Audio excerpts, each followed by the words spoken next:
Doesn't Tokyo have more Michelin-starred French restaurants than Paris?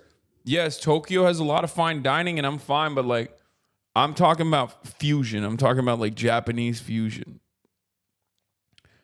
So anyway, the udon place was, and then we went to a place where they were like serving like a mountain of like roast Japanese beef, and it was raw, and then they put a little egg yolk in the middle of it, and that sucked too. Like it wasn't good. There was 2 L's. Hassan's white guy theory nod proved true. But I was like, no, it's fine. They're having it. I promise. I immediately recognized it too, but I was like, no, it's fine. They're having it. Yeah, he hit me with the white guy nod. Dude, I'm telling you. I agree. I'm tired of multiculturalism ruin our food. Make Japanese food great again. Yes. Eat the Dakamasu, brother. Say Summa Mason. Doku Desika. Japanese Nippon Desu food. Okay, that's what I say to myself, and I say it out loud too. I say Summa Mason. Fusion. No mixing of no mixing of the races and no mixing of the foods, brother. You kidding me? Yeah, they had a Mexican taqueria in Harajuku, and I was like, yeah, bro. Some photos, some Harajuku. And then, I bought some figurines too. I'll show you in a second. This is just a random flower shop that I took a photo of, but every frame is a painting. Like, it blows my mind. Just like kind of, without even considering it, live in like this. They kind of live in this like, no, stop bat chesting. I'm serious. I don't even feel this way about Europe. And Europe is different.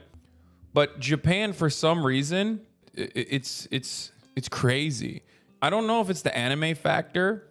I don't know if it's that like their emphasis on cleanliness, like their cultural emphasis on cleanliness. But like every part of this is like so well put together. It's so aesthetic. Like New York has some moments like that. New York has moments like this too, for sure, but it's never to the same degree. This migrant worker in Japan gave birth in secret because she feared deportation. What the? I'm outside the Japanese Supreme Court because of Jesus Christ, bro. It's full tilt capitalism, okay? Capitalism with a gigantic emphasis on like nationalism. So you know what I mean? Like, it's not supposed to work, but it does. Well, obviously it doesn't in the grand scheme of things, because the population is aging. Younger population is very frustrated with a lack of opportunity. But they have social safety nets, even though those social safety nets are like still relatively cheaper in comparison to other countries. So it's not supposed to work. Like, Japan is not supposed to work at all. Right? Because it's crazy. Capitalism in Japan is just like, is on overdrive, but it works. What holds it together? This is something that I'm genuinely like shocked about, because it works in the sense that there are still many, many problems.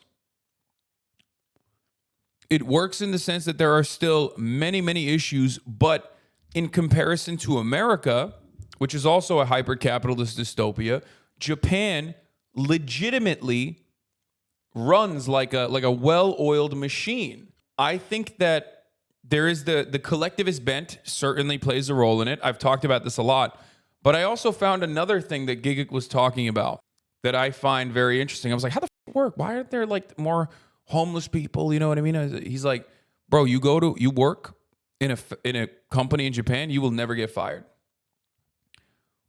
Obviously, he's like reductive, like he is describing it in like, you know, yeah, it's illegal to get fired. You literally you get into a company and you get hired to work in a company, you're never getting fired. They will bully you relentlessly to stop you from actually working at the company. But you are there for life. They say there are 4 economies in the world: developed countries, underdeveloped countries, Japan, and Argentina. I am Argentinian. That's funny. Developed countries, underdeveloped countries, Japan, and Argentina. but it certainly works better than America. And it's very interesting to see it because, like, as is the case with every developing nation and every developed nation, it's not the hyper-individualism that makes it wonderful. It is literally held together by centuries of collectivist sentiment that is like deeply ingrained. That's it. The only thing that keeps Japan going, despite its hyper-individualist, or not hyper-individualist, but like hyper-capitalist dystopian attitude and modes of existence and modes of production, is the literal thousands of years of collectivism deeply ingrained and institutionalized and reinforced culturally through a culture of shame, but also through a culture of education.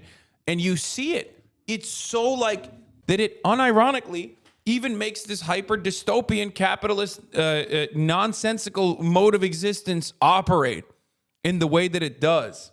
Literally because they're on an island. That's why American made is only cool in America. Japanese made is cool worldwide. You're wrong. Japanese people love American made. Straight up.